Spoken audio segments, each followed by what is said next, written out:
Assalamualaikum warahmatullahi wabarakatuh. Perkenalkan, saya Reisa Safira dan saya bersama teman saya Maharani Putri. Di sini kami akan mempresentasikan tentang kode etik profesi akuntan publik. Sebagai pengantar, profesi akuntan publik adalah sebuah profesi yang membutuhkan kepercayaan dari masyarakat apabila profesi tersebut menerapkan standar mutu tinggi terhadap pelaksanaan pekerjaan profesional yang dilakukan oleh anggota profesinya, maka kepercayaan masyarakat terhadap kualitas akuntan publik akan menjadi lebih baik.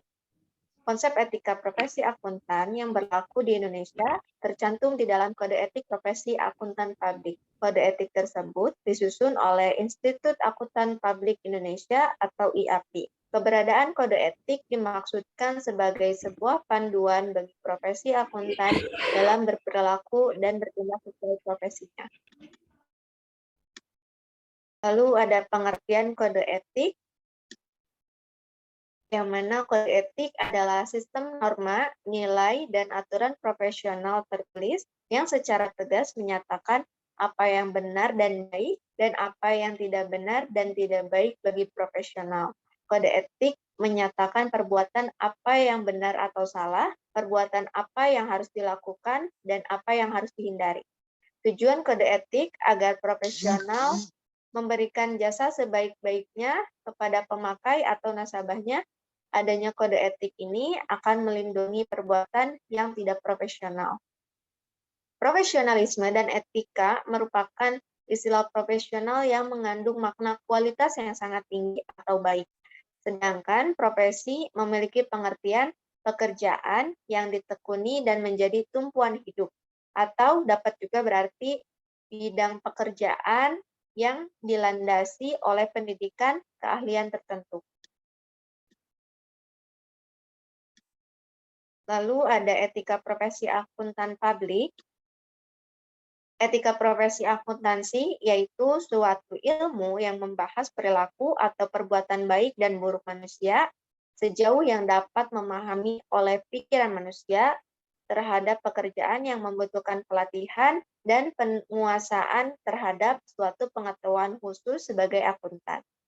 Ada beberapa fungsi etika profesi akuntansi, yaitu yang pertama, salah satunya adalah memberikan laporan dan menyajikan data yang benar tentang perusahaan, membantu penegakan hukum, mencegah adanya kecurangan akuntansi, mengajarkan tentang tanggung jawab dan kewajiban moral kepada akuntan dan auditor, dan adapun mengenali masalah akuntansi yang berkaitan dengan etika. Selanjutnya ada 5 prinsip dasar etika akuntan publik, yaitu yang pertama ada integritas, yang kedua objektivitas, ketiga kompetensi dan kehati-hatian profesional, yang keempat ada kerahasiaan, dan yang kelima yaitu perilaku profesional. Yang pertama kita jelaskan yaitu ada integritas, yang mana anggota harus mematuhi prinsip integritas yang mensyaratkan anggota untuk bersikap lugas dan jujur dalam semua hubungan profesional dan bisnis. Lalu yang kedua yaitu objektivitas, yang berarti bahwa anggota tidak boleh melakukan aktivitas profesional jika suatu keadaan atau hubungan terlalu mempengaruhi pertimbangan profesionalnya atas aktivitas tersebut. Lalu yang ketiga ada kompetensi dan kehati-hatian profesional, yang berarti bahwa pemberian jasa kepada klien dan organisasi tempatnya bekerja dengan kompetensi profesional mensyaratkan anggota untuk menggunakan pertimbangan yang baik dalam menerapkan pengetahuan dan keahlian profesional ketika melakukan aktivitas profesional. Lalu menjaga kompetensi profesionalnya untuk mensyaratkan suatu kesadaran yang berkelanjutan dan pemahaman atas perkembangan teknis, profesional, bisnis, dan terkait teknologi yang relevan. Pengembangan profesional ini berkelanjutan memungkinkan anggota untuk mengembangkan dan mempertahankan kemampuan bekerja secara kompeten dalam lingkungan profesionalnya. Lalu yang keempat ada kerahasiaan. Prinsip dari kerahasiaan ini merupakan bentuk perlindungan kepentingan publik karena memfasilitasi aliran informasi yang bebas dari klien atau organisasi tempatnya bekerja kepada anggota dengan pemahaman bahwa informasi tersebut tidak akan diungkapkan kepada pihak ketiga. Anggota harus mengungkapkan atau mungkin disyaratkan untuk mengungkapkan informasi rahasia atau ketika pengungkapan tersebut mungkin layak untuk diungkapkan, yaitu adanya pengungkapan disyaratkan oleh hukum, pengungkapan diizinkan oleh hukum dan diperkenankan oleh klien atau organisasi tempatnya bekerja, dan terdapatnya kewajiban atau hak profesional untuk mengungkapkan jika tidak dilarang oleh hukum. Lalu yang kelima yaitu perilaku profesional, yang mana anggota tidak boleh terlibat dalam bisnis, pekerjaan, atau aktivitas apapun yang diketahui merusak atau mungkin merusak integritas, objektivitas, atau reputasi, baik dari profesi dan hasilnya tidak sesuai dengan prinsip etika. Selanjutnya akan dijelaskan oleh Maharani. Baik, terima kasih Reisha. Selanjutnya saya akan menjelaskan ancaman bagi kode etik profesi akuntan publik. Beberapa ancaman yang dapat terjadi di antaranya, yang pertama, ancaman kepentingan pribadi. Misalnya, seorang akuntan publik memiliki akses terhadap aset perusahaan untuk keperluan pribadi, dan akuntan publik ditawari hadiah atau perlakuan istimewa dari pemasok organisasi tempatnya bekerja. Yang kedua, ancaman telah pribadi.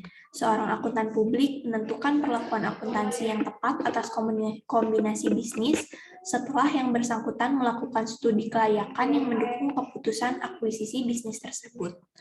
Selanjutnya, ancaman advokasi. Seorang akuntan publik memiliki kesempatan untuk memanipulasi informasi dalam prospektus untuk tujuan memperoleh pembiayaan yang menguntungkan. Kemudian, ancaman kedekatan. Misalnya, seorang akuntan publik memiliki hubungan yang sudah lama dengan rekan bisnis yang kemudian mempengaruhi keputusan bisnis. Yang terakhir, ancaman intimidasi.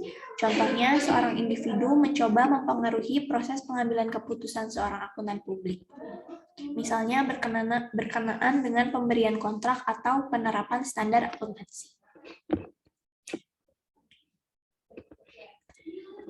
Selanjutnya, pencegahan untuk ancaman terhadap kode etik profesi akuntan publik.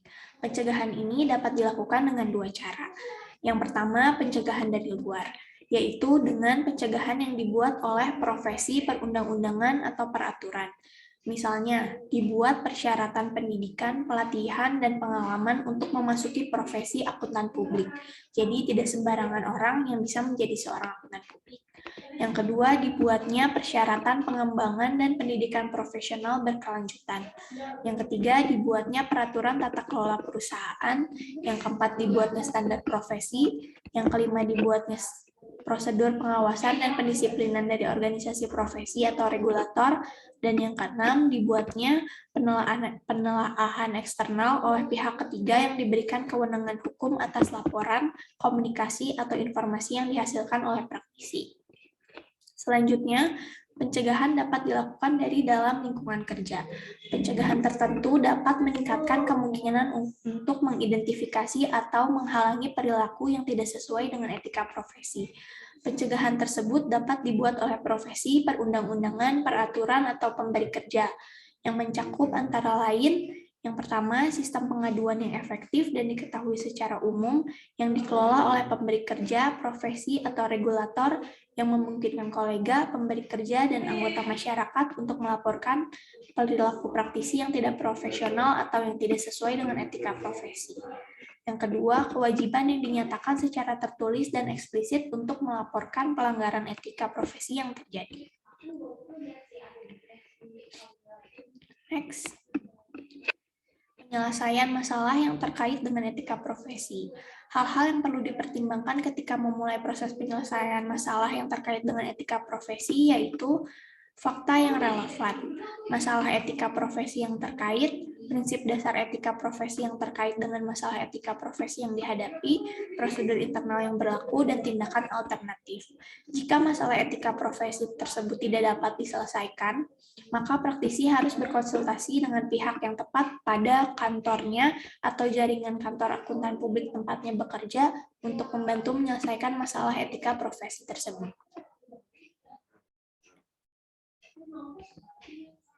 Baik, sekian presentasi dari kelompok kami.